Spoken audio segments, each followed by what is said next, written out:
Yan po, muli sa mapagpalang hapon sa bawat isa. Ito nga po ay araw ng ating pagsiselebrate at paggugunita sa ginawa ng ating Diyos sa krus ng Kalbaryo.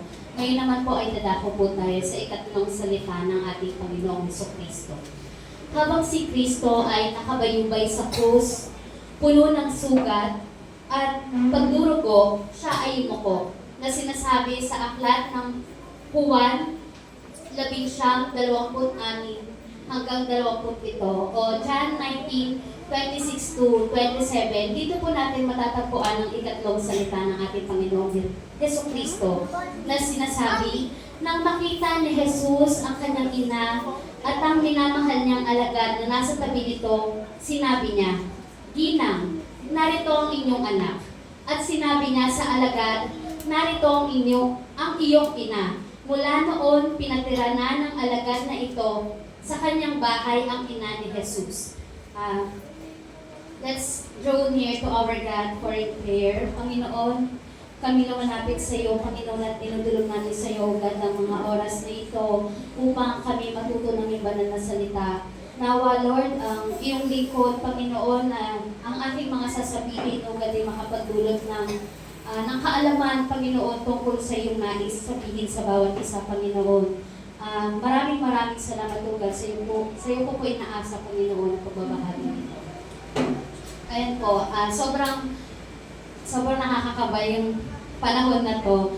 Pero salamat sa Panginoon at kay Bishop dahil binigyan kami ng chance upang mag-share ng gospel about our Lord Jesus Christ. Ayan, dako na po tayo dito sa salita ng Diyos. Muli ay babasahin ko, nang makita ni Jesus ang kanyang ina at ang minamahal niyang alagad na nasa tabi nito, sinabi niya, "Ginang, narito ang inyong anak." At sinabi niya sa alagad, "Narito ang iyong ina." Mula noon, pinatira ng alagad na ito sa kanyang bahay ang ina ni Jesus. Bago natin, alam naman natin na may mga knowledge na tayo about kay Mary, about kay John. Pero gusto kong i-share sa bawat isa at i-clear kung ano man yung knowledge na meron tayo. Una sa lahat ay gusto kong mag-iwan ng tanong sa bawat isa na sino nga ba si Jesus? Kilala ba natin si Jesus talaga? Si Jesus Christ. Ayon po dito sa aking mga nakalap,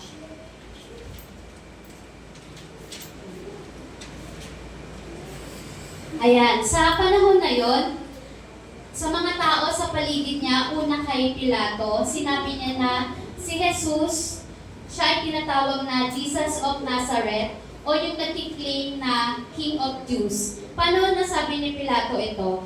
Dahil ito yung title na binigay ng mga tao sa paligid. Na alam nila na si Jesus ay claiming that he was the King of Jews. And dahil siya ay namuhay, nanirahan sa Nazareth, ayun yung title niya, Jesus of Nazareth. Sumunod naman, yung chief priest, sinabi niya na si Jesus was blasphemer. Bakit sinabi niyang ganon?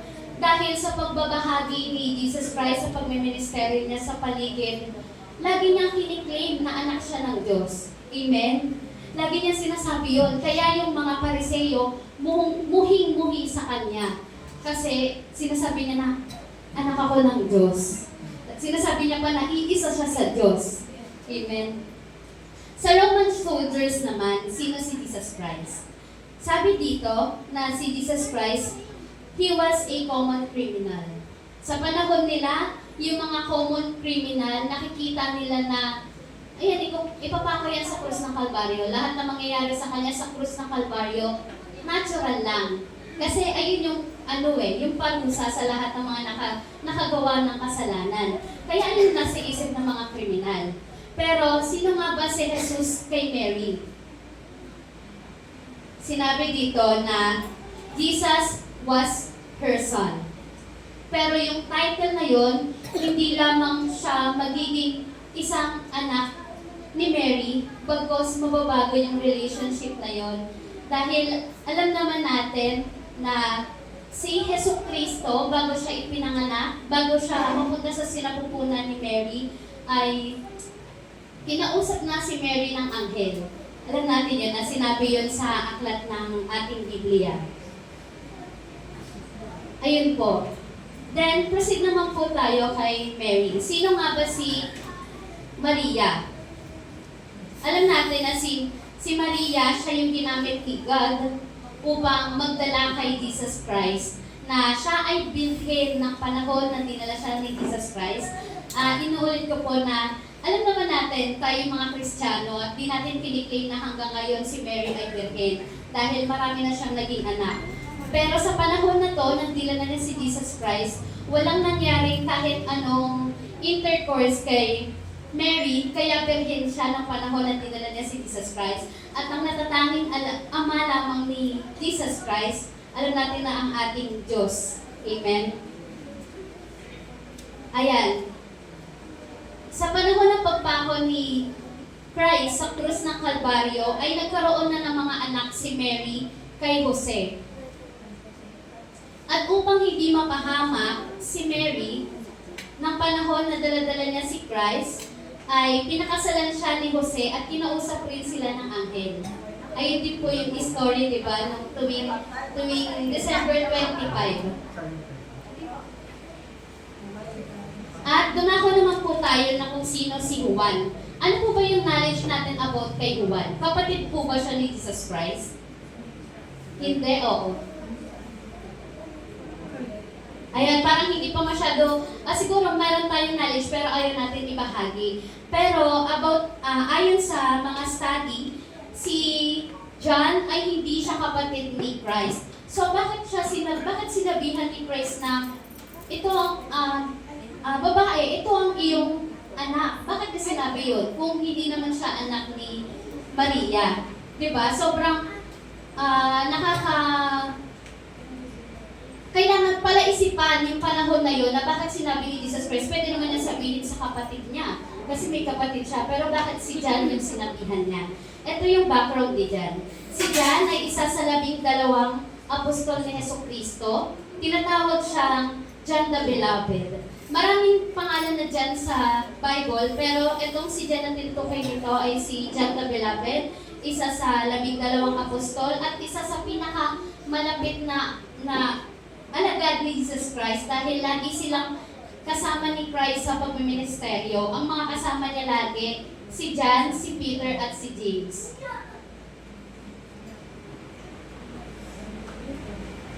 Yung background din ni John, siya yung sumulat ng Gospel of John, yung binabasa po natin sa New Testament. Siya rin yung sumulat ng 3 epistles of John. At meron ding study na siya yung nagsulat ng Revelation. Ayun po yung background ni John. And ngayon naman, dadako na tayo sa word ni Jesus Christ na, "Woman, behold your son." Bakit ito sinabi ni Jesucristo? Bakit hindi niya ito sinabi sa kanyang kapatid? Di ba, ayun yung malaking tanong natin. And ito yung answer. Sabi dito sa Matthew 13:55-56, bago pa siya ipako sa krus, ay meron na siyang mga kapatid. Binanggit dito yung mga pangalan ng kapatid niya. Sa mga nagsusulat, ito yung verse, Matthew 13:55-56. Ang mga pangalan ng kapatid niya ay Santiago, Jose, Simon, at Judas. At meron din siyang mga kapatid na babae. At sinabi naman sa aklat ng John 7:5, maging ang mga kapatid ni Jesus ay hindi naniniwala sa Kanya. Ayan, parang may isip na natin kung bakit nga ba si John, bakit kay John niya tinagubili ng kanyang ina, hindi sa mga kapatid niya. Ito yung sagot, John 7:5, maging ang mga kapatid ni Jesus ay hindi naniniwala sa Kanya. Dahil hindi naniniwala yung mga kapatid niya sa Kanya na siya yung tagapagligtas.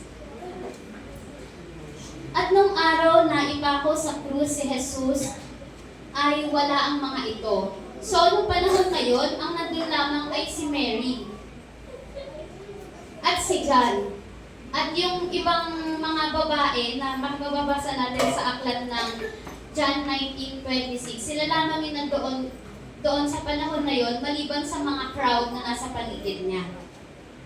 Ngunit si Juan, na tapat kay Jesus, si Juan na lagi niyang kasama, siya yung nakita ni Jesus na maaasahan sa panahon ngayon.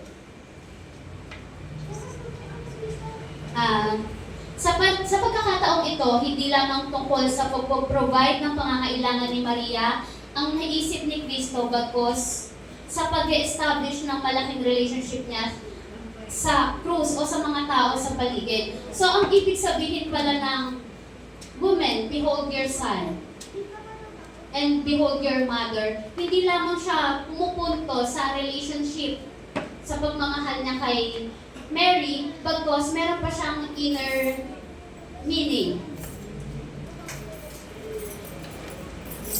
Hindi lang sa paglilipat ng responsibilidad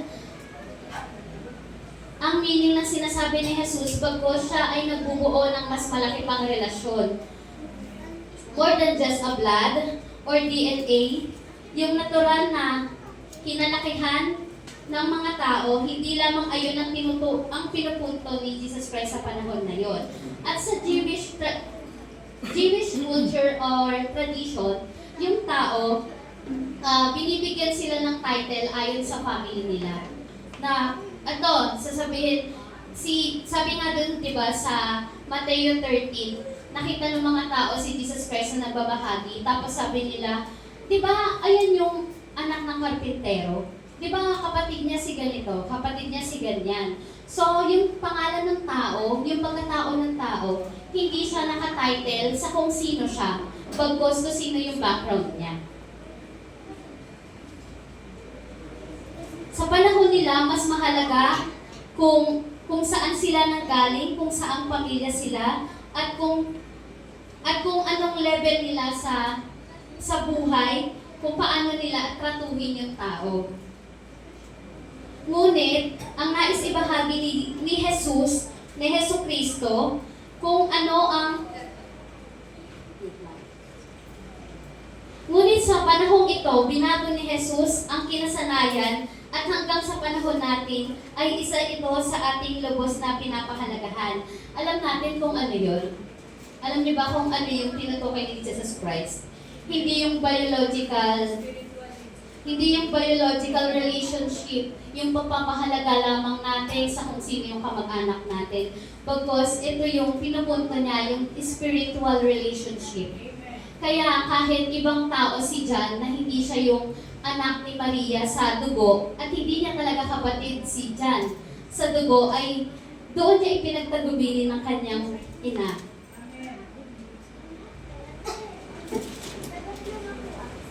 Woman, behold your son. He fulfilled the word of prophecy. And dako naman po tayo sa aklat ng Genesis 3:15. Ang sinasabi dito, seed of woman will crush his head. Imagine natin na akala natin simpleng word lang yung woman, behold your son. O iniisip natin na, wala namang galang to si Jesus Christ porque siya ba yung tagapagligtas o siya yung anak ng Diyos. Sasabihin niya lang bigla na woman o ginang. Hindi natin alam, meron pala yung meaning sa loob ng mga salitang yon. Pinaprophesy niya yung seed of woman. Pinaprophesy niya yung Genesis 3:15 nung pinarasahan ng Diyos si Eva at Adan, na sinabi ng Diyos na yung seed ng babae ang magka-crush sa ulo ng serpent. By calling Mary woman, Jesus connecting her to greater plan of redemption. Yung Genesis 3:15 din, tinuro din ni Bishop na ito yung proto-evangelium. Ito yung unang-unang word na makikita natin sa Biblia na pinakita yung first gospel o tinatawag na siyang first gospel.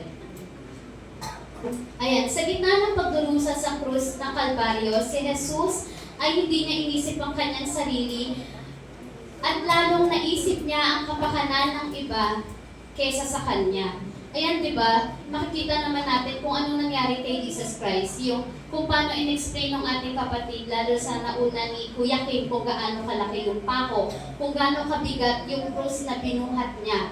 Sa panahon na yon, kung tayo ba'y nandun, gano'n din ba tayo mag-isip? Siyempre, ang may isip natin, kawawa naman ako, di ba? Ayun may isip natin. Ngunit si Kristo, hindi ganun. Hindi siya selfish.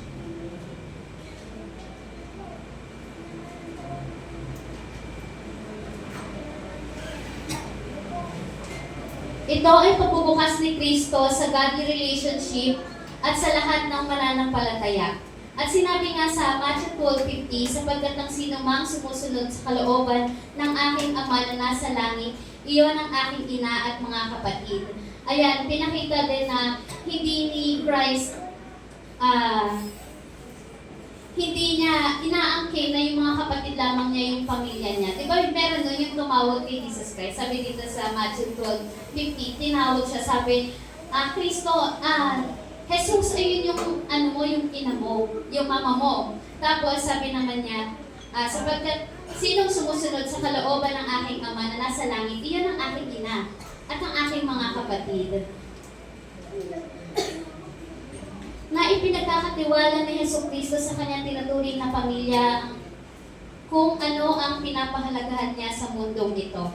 Ayun, pinagkatiwala nga ni Jesus Christ. Sorry kasi hindi natin nakikita sa screen. Pinagkatiwala ni Jesus Christ yung pinapahalagahan niya sa mundong ito sa panahon ng kanyang paghihirap sa tinuturing niyang pamilya, which is si John. And yung phrases na to, hindi lamang siya nagpo-focus nga sa relationship natin sa family o pagpapahalaga ni Jesus Christ as Son of Mary, because meron nga siyang meaning. And this phrases is not just only focusing on how Jesus loved Mary, which is his biological mother, but love towards his true family. Jesus giving Mary a new son, to John a new mother. So, nung panahon na pinako sa krus si Jesus Christ, binigyan niya ng bagong pamilya si Mary. Hindi lamang nag-close dun na, di ba sa atin, pag namatay yung pamilya natin, nag-iisa ako, alone na ako, ganun. Pero nung panahon na yun, nag-open siya ng new relationship, which is, ayun nga, na si Mary at si John na magtuturingan na pamilya. It's a godly relationship na ganun din yung nangyari sa atin, sa bawat isa, na maybe we felt we are always alone. Maybe we cannot see the peaceful life with our surroundings. Maybe we are broken family. Maybe we cannot entrust those important to us, to the people around us. But always remind that you are belong to Jesus' family. Ayun yun, binuksan niya yung relationship. You are not alone, not forgotten, even you are in the midst of circumstances. God built a family for us. Fill in the flaws, the needs of each one of us. And ito yung another meaning ng salita ni Jesus Christ. Bakit si John ang pinili ni Kristo? John represents the church. Hindi lamang si Mary at si John yung pinag-uusapan dun sa third word of Jesus Christ, but it represents the church, tayo, the bride of Christ. John was the only disciple on the cross. Si John nga lang yung nakita ni Jesus Christ na nandoon, sapagkat yung ibang mga disciple niya nag-scattered na. At si John din yung unang dumating na disciple dun sa kung saan siya nilibing. At si John din yung nag-receive ng revelation ni Jesus Christ. Di ba parang makikita natin na sobrang daming role ni John. Sa mga nangyayaring yun, hindi lamang natin iyahalit, ay wow, ang galing naman ni John. Tina-action ni Jesus Christ. But ang meaning nun, lahat tayo, lahat ng niligtas ng Diyos, yung church, ay may malaking meaning at may malaking parte sa ministeryo ng ating Panginoon. By entrusting Mary to John, Jesus giving mother figure to church, which is symbolizes care, love, and family. Ayun yung nagre-representative as Mary. Hindi natin papapurihan si Mary na sinabi na in-entrust ni Jesus Christ kay John, si Mary, hindi ayun yung meaning yun. Bagkus, yung naging meaning is si Mary yung nagre-representative as love. Siya yung nagbibigay ng care, katulad na nangyari kay Christ mula nung pagkabata siya hanggang tumanda siya. Ayun lamang yung nagbibigay ng care na mas mataas dahil siya nga ay naging kanyang ina.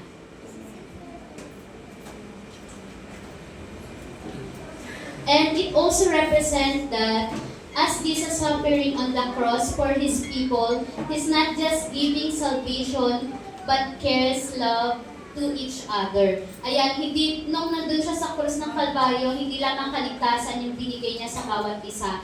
Na hindi lamang sinabi ni Kristo, ligtas na kayo, okay na ako dun. Pero bagkos, hanggang sa panahon ngayon, binigay ng Panginoon yung pagmamahal, yung pag-aalaga, yung pagko-contain na kung ano yung pagmamahal niya sa atin. Amen? At for conclusion, sino yung maaasahan natin sa panahon ng suffering? Dahil wala dito si Kristo sa mundong ito, hindi natin masasabi na katulad sa mga nangyari kay Mary, hindi ganun yung mangyayari sa atin. Pero ang binigay ng Panginoon, Heso Kristo, sa atin ay katulad ni John. Ang ibig sabihin yung church, ibinigay niya yung bawat isa sa bawat isa para maramdaman natin yung pag-ibig ni Heso Kristo na hindi lamang tayo nag-iisa sa mundong ito, na hindi lamang tayo tinawag na Kristiyano na mag-isa, bagkos binild niya yung family for us para maramdaman natin na hindi ako nag-iisa at patuloy kong makokontain yung aking sarili sa mundong ito sa pamamagitan ng mga tao na nasa paligid ko. Ayun lamang po. Salamat sa Diyos ang papuri.